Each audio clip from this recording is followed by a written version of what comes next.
திருப்பத்தூர் மாவட்டம் நாட்றாம்பள்ளி அடுத்த ஆத்தூர் குப்பம் பகுதியில் கடந்த 100 ஆண்டுகளுக்கு மேலாக தர்கா அமைந்துள்ளது. அந்த தர்காவில் பல ஆண்டுகளாக கதிர் என்பவர் சந்தனக்கூடு உருஸ் திருவிழா நடத்தி வந்த நிலையில் இந்த ஆண்டும் கடந்த சில மாதங்களுக்கு முன்பு திருவிழா நடத்தி முடித்துள்ளனர். இதனையடுத்து மேல் முஸ்லிம் பகுதியை சேர்ந்த சித்திக் என்பவர் அவரது கூட்டாளிகளுடன் சேர்ந்து வருகிற 25/1/2026 அன்று தர்காவில் மீண்டும் சந்தனக்கூடு உருஸ் திருவிழா நடைபெறும் என தெரிவித்து அதற்கான பணியில் ஈடுபட்டு வருகிறார்கள் என கூறப்படுகிறது. இதனை அறிந்த கதிர் உள்ளிட்ட தர்கா நிர்வாகிகள் காலமாக நாங்கள் வருடம் ஒருமுறை சந்தனக்கூடு உருஸ் திருவிழா நடத்தி வருகிறோம் என சித்திக் தரப்பினரை கேட்டுள்ளனர்.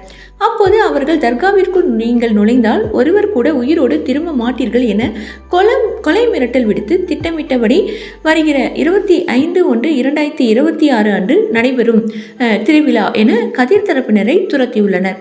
இதனால் சந்தனக்கூடு உருஸ் திருவிழாவிற்கு தடை விதிக்க கோரியும் தங்கள் உயிருக்கு சித்திக் கூட்டாளிகளால் ஆபத்து இருப்பதால் பாதுகாப்பு வழங்க கோரியும் கொலை மிரட்டல் விடுத்த நபர்கள் மீது கடும் நடவடிக்கை எடுக்க கோரியும் இன்று திருப்பத்தூர் மாவட்ட காவல் கண்காணிப்பாளர் அவர்களிடம் புகார் மனு அளித்ததால் பெரும் பரபரப்பு ஏற்பட்டுள்ளது.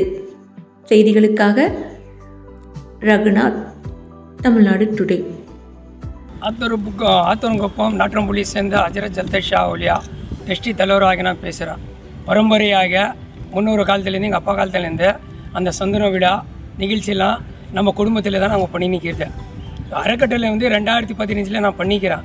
இப்போ திடீர்னு சொல்லி அந்த ஊர் பக்கத்தில் இருக்கிற சில நபரங்க நான் செஞ்சு முடிச்சுட்டு வேலை சந்தன விழா வருஷத்துக்கு தாட்டி தான் செய்யணும். எந்த தர்காக்கு இருந்தாலும் சரி அந்த மாதிரி தான் நடக்கிறது.